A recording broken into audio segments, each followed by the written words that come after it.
Yes, hivi ndivyo jinsi ambavyo naweza kusema nimeupokea mzigo wangu, kama ambavyo niliweza kuagiza kutoka nje. So mzigo umenifikia. Hii ni thermocamera.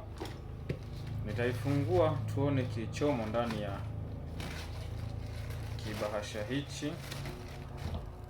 Mzigo umefika ukiwa na mazingira haya, condition hii. Ndani ya Electronics Repair Class TZ tunaendelea kuhakikisha tunajiimarisha kwa vifaa. Hivi ni vidude ambavyo ni kwa ajili ya kufungulia, ni kama clipping tools. Hizi vidude vya kufungulia ni vigumu kidogo. Kiufupi, kuna kilaini zaidi, kuna kigumu, na kuna kilaini zaidi na kigumu. Kwa hiyo hii seti inakuwa imebeba vidude kama hivi, kimoja kigumu, kingine kilaini, kingine kilaini zaidi. Kama unaweza kuona, hivi ni kwa ajili ya kufungulia. Nafikiri mtaona jinsi vinavyotumika. Halafu mashine yenyewe ambayo ndio thermocamera ndio hii hapa.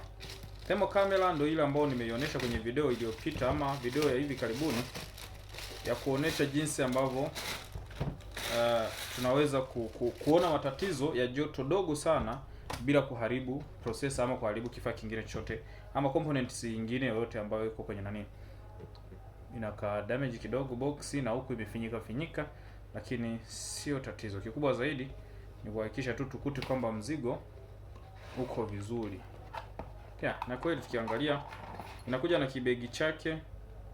Kibegi kipo vizuri, hakionyeshi dalili yoyote ya shida. Jaribu kukifungua. Wow. Boom. Nao tumeweza kupata kifaa chetu ambao ndio thermocamera, lakini hapa inaonekana ikiwa na kitabu kake, na haka nikakuonesha jinsi ya kutumia. USB yake ya kuchajia moja. Boom.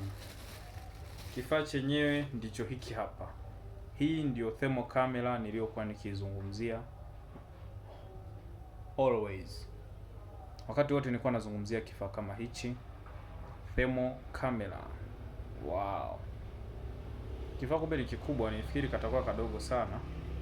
Kumbe ndivyo jinsi ambavyo kinaonekana. Nifikiri katakuwa kadogo sana, lakini kumbe ni bonge la mtaimbo. Tujaribu kuwasha. Button ya kuwashia ni hii. Nibonyeza. Kumbe ni button ambazo zinafinyika kwa zina click.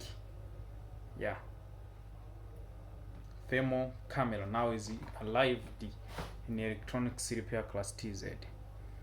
Wow, Kiingereza. Chagua lugha ya Kiingereza. Sijui hata sehemu ya kuchagua. Sijui ndio hii. Yes, confirm. Kumbe button hii ya kuzimia na kuwasha ndio inaweza kuconfirm hivyo. Wow. You see, unaona hili joto, yani huu ni mkono wangu. Kwa mfano nijaribu kushika hapa. Nimeshika then niachie.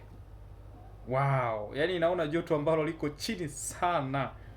Kwa mfano nijaribu kuweka vidole vingi hapa. Pap, nimeweka vidole vyangu vingi, sasa naachia. Pap, nimetoa mkono. Umeona? Inaweza kuona joto la mkono wangu, kiganja changu kama kilivyo. Wow, sasa tumepokea kifaa. Hii ni Electronics Repair Class TZ. Kama hujasubscribe basi gusa alama subscribe hapo, lakini pia tutaendelea kuoneshana vipengele tofauti kulingana na namna ambavyo kifaa kitakuwa kinaendelea kutumika. Wow, kuna wakati mwema. Bye.